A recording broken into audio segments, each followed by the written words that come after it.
We need to keep in mind that all of these individuals lived and died before antibiotics were readily prescribed. So really what this gives us an opportunity to do is see what happens when bacteria goes unchecked, when a simple infection could kill you.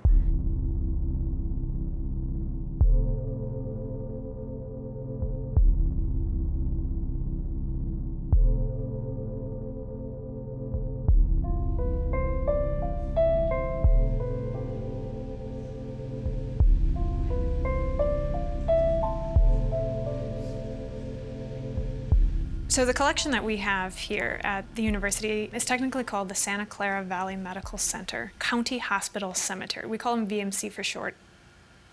What makes this particular skeletal collection important is that it covers a period of time in U.S. history that is sort of a transitional period as far as we understand disease processes and how they affect populations.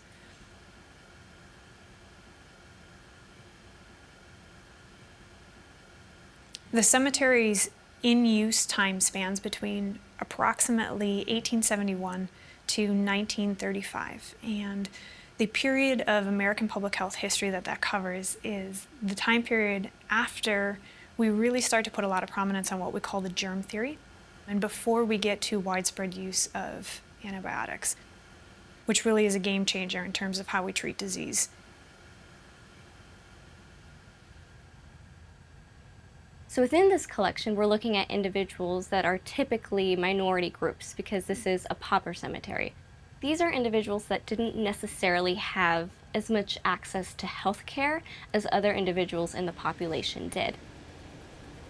A pauper cemetery or an indigent cemetery is a cemetery that is set aside for individuals unable to afford burial fees in a private cemetery.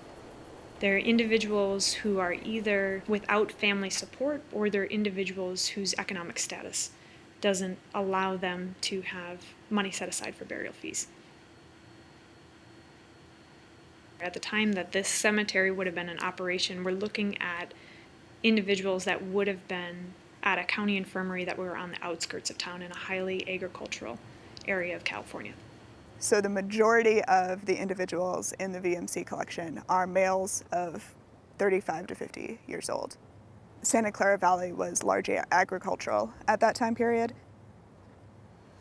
The 50-year period from 1870 to 1920 is a real critical transition period in California history where the state's population and economic growth was being propelled mainly by the great transformation of California agriculture and the development of all of our specialty crops.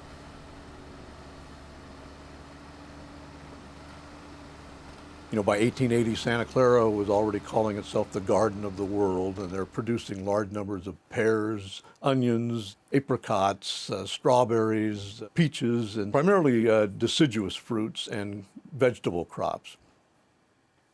A very diverse agricultural productivity is going on in the Santa Clara Valley. And so that attracted people from all over as farmers and as farm laborers as well. So it was a very diverse, very cosmopolitan population that was developing. It was really ethnically and linguistically and racially diverse.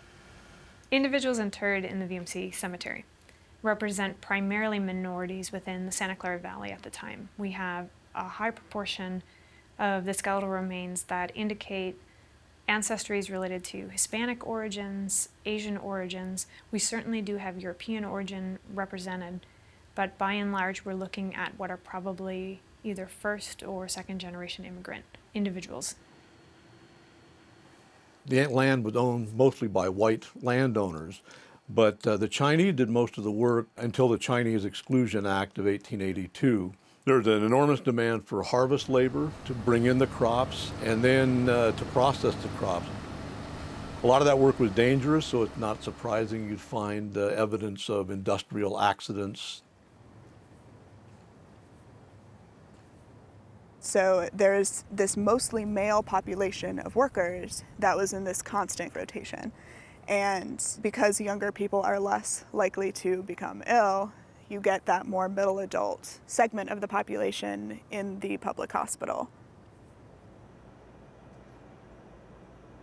These individuals were marginalized in life, just as they were in death. They weren't the ones writing the newspapers or having their voices heard then, and they're not really today.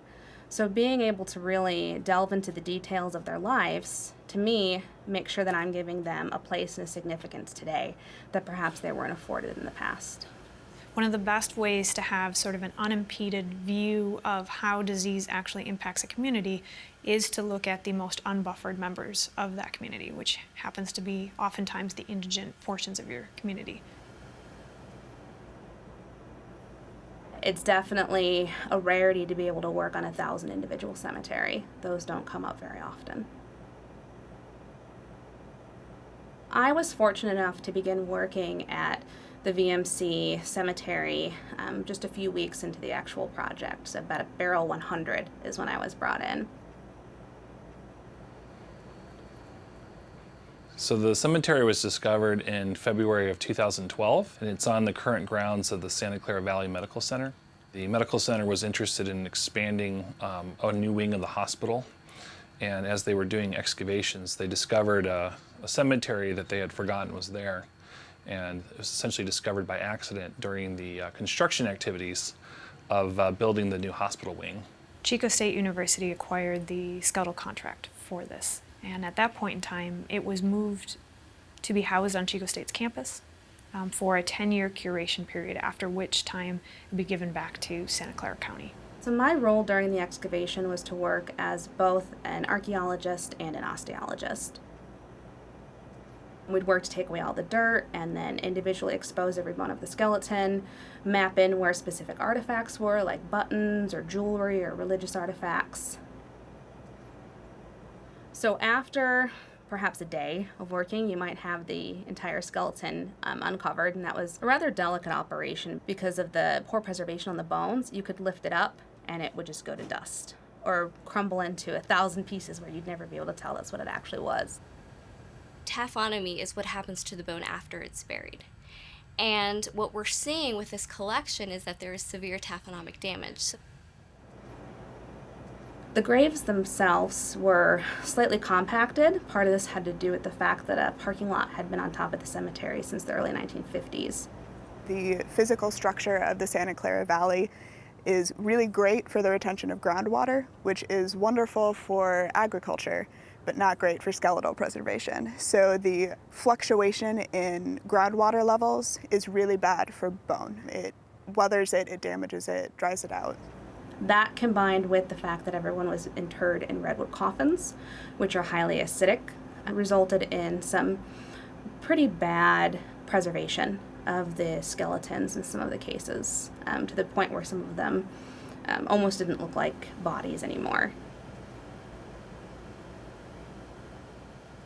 When you have a skeletal sample like this, where you can essentially look at disease in the most vulnerable parts of this community, in a time period where the contextual or the archival information is modern in its understanding of how disease spreads, but lacks certain tools like antibiotics, which are the strongest ways to combat bacterial infections within a population. You're looking at a time period where disease is monitored in a way that we would in contemporary times, but treated in a way that is absent of really modern technologies.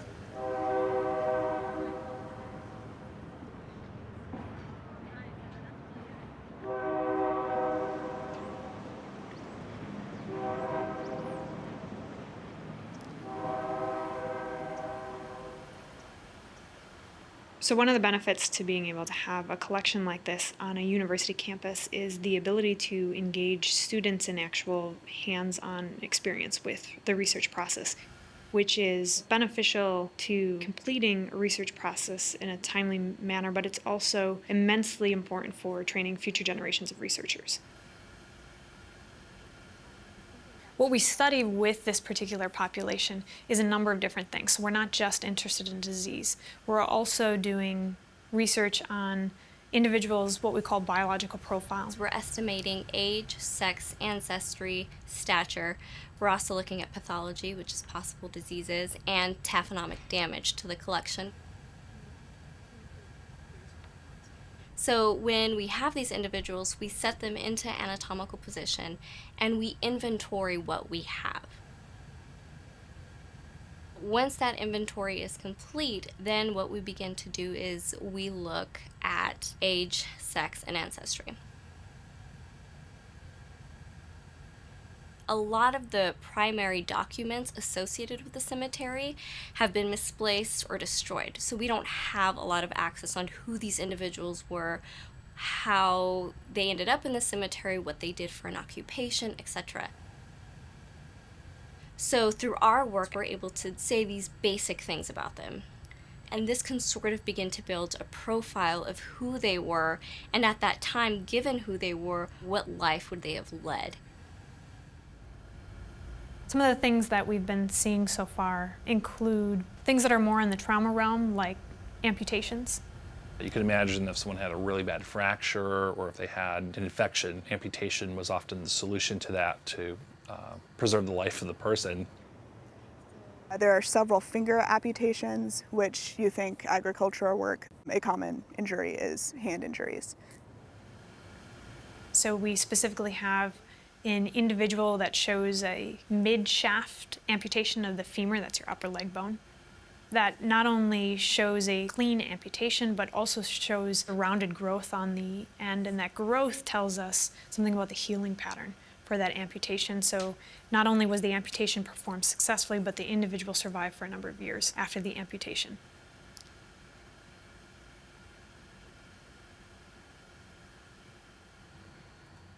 We've had research done on using stable isotope analysis, and this allows us to understand what kinds of dietary practices individuals who lived in the Santa Clara Valley were undertaking, what types of foods they ate, whether there's any correlation between their ancestry and their diet.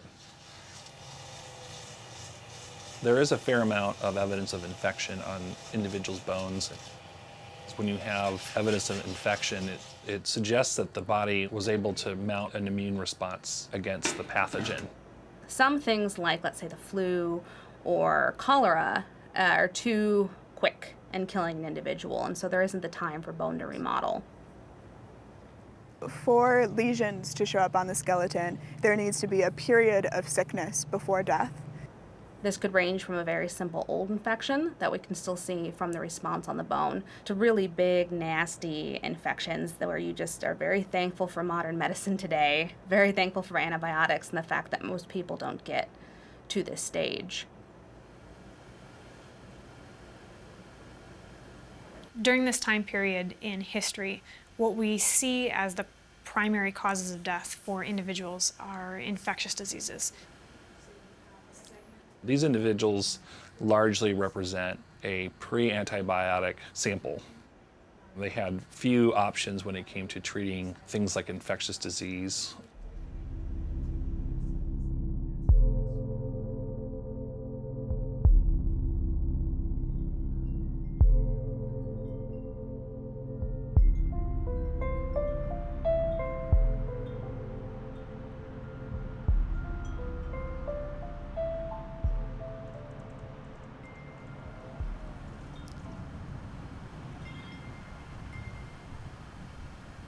One of the heaviest disease burdens we have as humans is in the bacterial realm.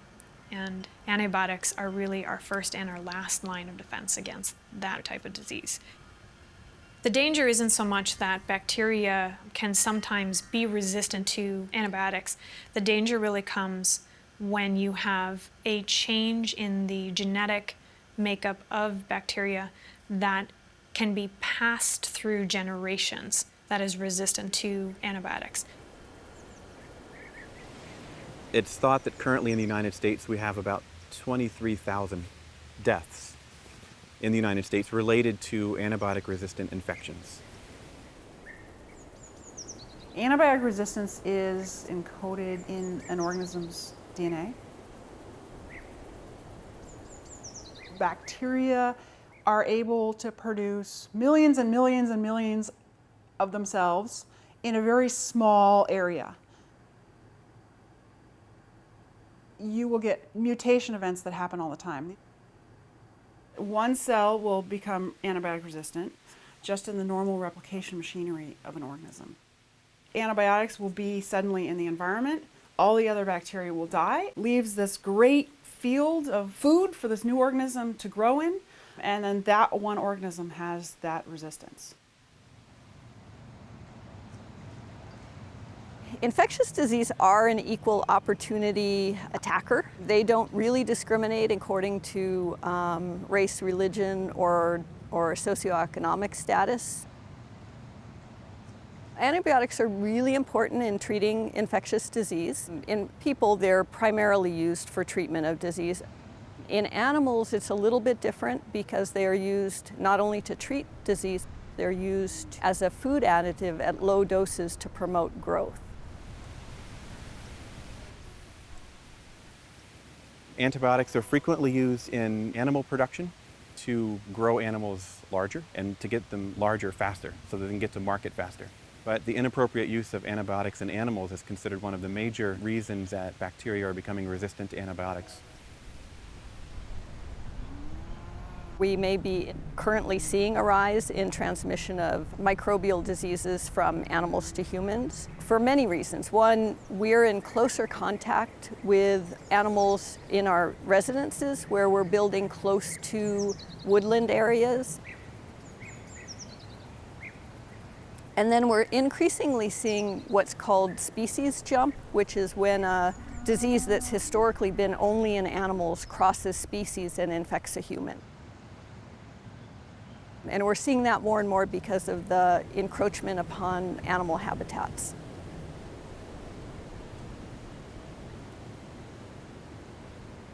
With our large-scale food production, that allows for avenue for large-scale contamination of meat or food products. The meat that you buy is not sterile, so you may pick up bacteria from the raw chicken that you buy or the raw beef that you buy in the store.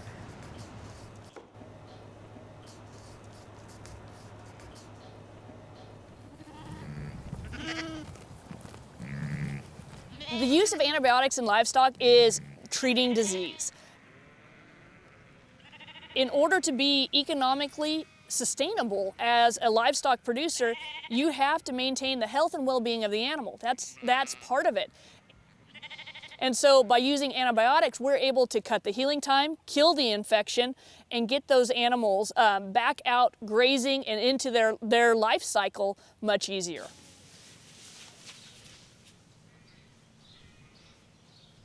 We are conscientious about judicious use of the antibiotics and making sure that it's a situation that antibiotics will treat. It's not a virus, that it is a bacterial infection, and making sure that we are using it wisely to maintain efficiency.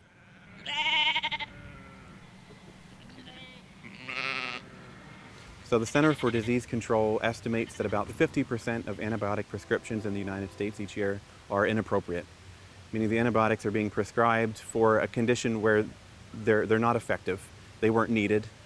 Usually these are viral infections. Viruses are not impacted by antibiotics. When a mom takes her sick kid to the doctor, or when you go to the doctor, it's kind of unfulfilling to walk away just being told, it's a virus, you'll get better, come back in 3 days if you're not. And so there's some pressure that doctors get from patients to get an antibiotic. There hasn't been a new class of antibiotics developed in the United States, or anywhere in the world for that matter, since 1984. A lot of biotech companies don't invest a lot of money in the development and research on new antibiotics because the return on that investment isn't great.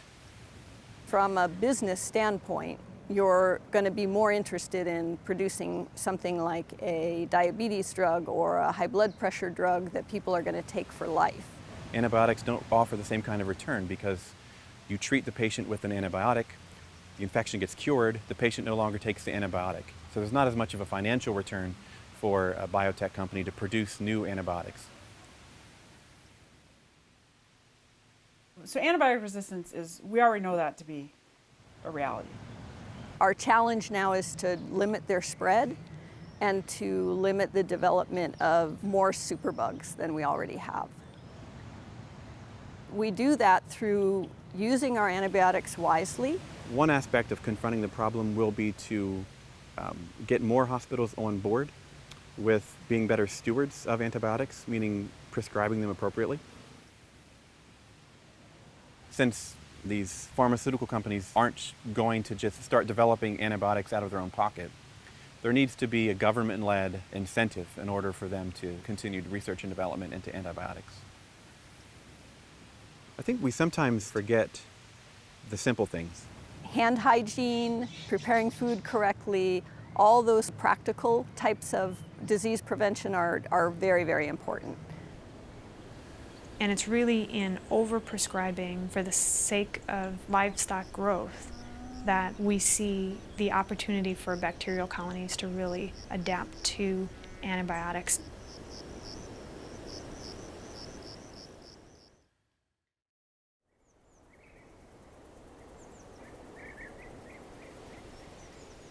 I think it's very important that we look to the past to understand the future with regards to antibiotic resistance, with regards to just about anything. Many things that have occurred in the past may become what we have to do in the future.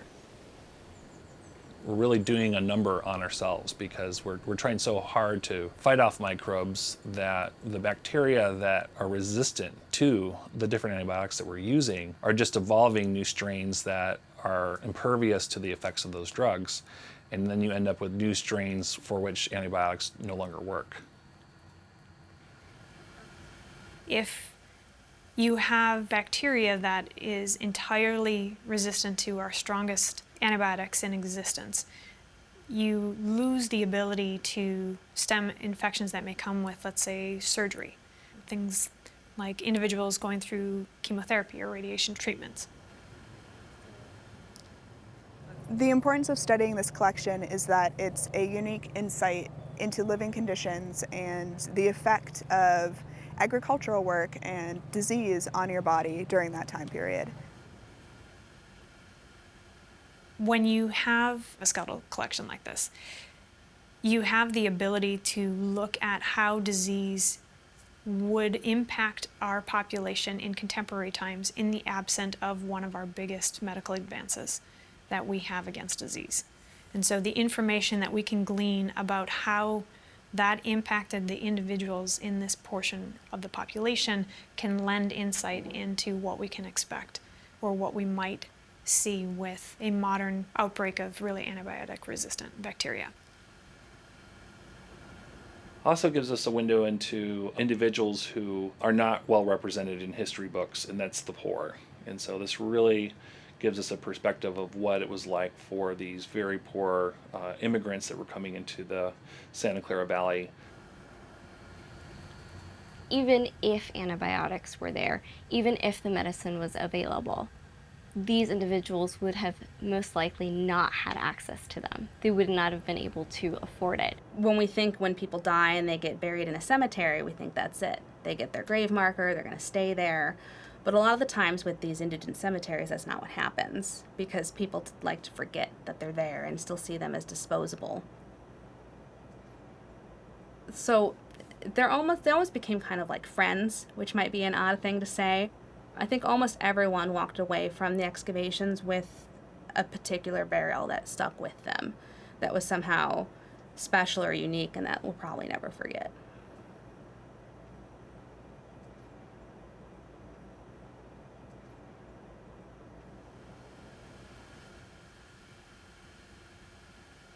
As we move through time, especially with some of the antibiotic resistancy on certain bacteria, we would expect to see rises in infectious processes, especially if we essentially neutralize one of our main medical interventions for bacterial growth.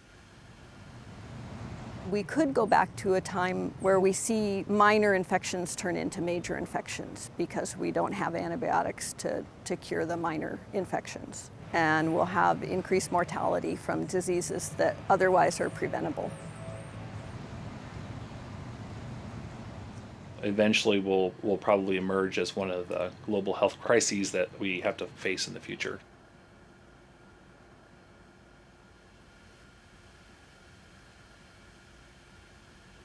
So one of the biggest goals in studying the VMC population is to not just learn from a historical perspective about what's happening with these individuals, but to also be able to apply what we learn from them to contemporary times and potentially contemporary medical problems that will be of importance as we move further and further through the next few decades.